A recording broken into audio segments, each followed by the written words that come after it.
I'm not driven by the business. I'm not driven by trying to be, I make a very small salary from being retired from the military. That's all I need. So I'm not fast to, I'm a minimalist motherfucker. Give me a backpack, a fucking ground to sleep on, and a pull-up bar, and some running shoes, and a Subway sandwich or some shit, and I'm fucking straight. So it's, I believe in patience. I'm a patient dude. I can watch a piece of grass grow for 20 years because I know that this is how you get somewhere in life. By being that monk-like mentality and being able to watch something grow very calmly, patiently. And that's all I'm doing right now. It's not about money. It's not about people knowing me. I don't care if you like me. Whoever wants to hear this, it's out there. It's out there. So your goal is to grow this. Right. Slowly, very slowly. And your goal is to grow this in order to impact people? Period. That's it. It's not about me. What do you get out of impacting people? It's a good question. I don't get anything out of it. I'm a tool.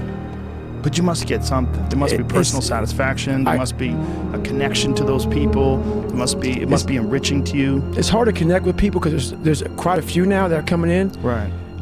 It's my duty. It's my duty to share it's kind of like it's somebody who discovered a new earth, you know, and discovered the people on it, and the water source and the food source. I discovered a whole nother part of your fucking brain that a lot of people don't even know about. It's my job by being on this journey, being a discovery person, and being the person that maybe I didn't discover this part. I discovered a very important part that I haven't met many people that have discovered this part. I'm sure there's a lot out there. But it's my job now to take these weak people in the category that I was in and say, stop reading the bullshit. Stop listening to the bullshit. And if my story of success can impact somebody, it is my job, it's my duty to share the story. As much as I'm not really fond of it, I'm the kind of guy that wants to sit in the fucking room and just be me. Just be me, alone, by myself. It's who I am.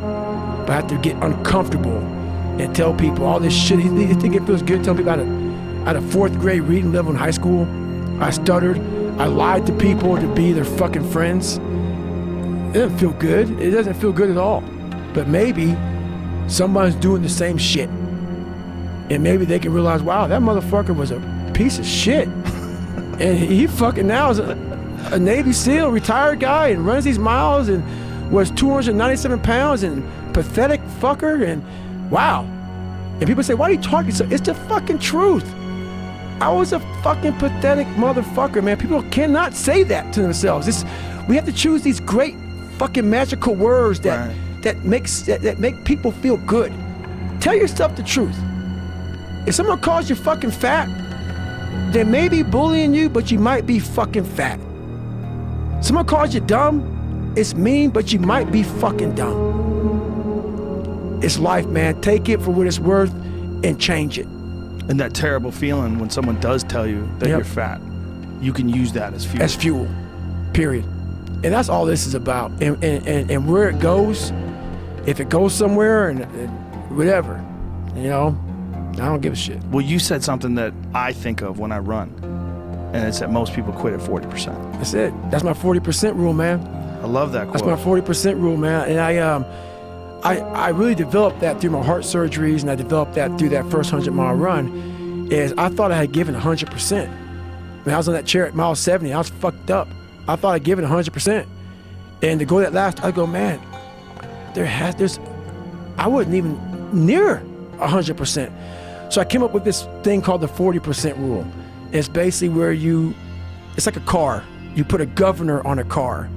And let's say the car can go 130. That governor stops the car at 91. And you're driving thinking, man, I want to fucking floor it, but I can't go any faster. We do that to our brain. We put a governor on our brain. The second we feel pain, discomfort, suffering, all those words that we hate to say because we have this happy, peaceful world we live in now, we stop. We slow down. And if you can get through these different barriers and gain 5%, 2%, 3%, that 40% becomes 60. That 60% becomes 70, and 80, and 90. And then you'll hopefully one day near 100. I don't know many people who probably at 100. We think we're there, but there's so much more. Isn't 100 at death's door, though? I love that. I think it's true. I think that's 100% true. I think when you were laying in that tub, you'd knocked on a door. That is 100% true. No one has ever, that is 100% truth. I didn't give 100% in that 101-mile run I did for the first time. So that's the scary thing. That's the scariest thing in the world. I didn't die. You probably gave 99.99999 and got out of there with your life. I guarantee it.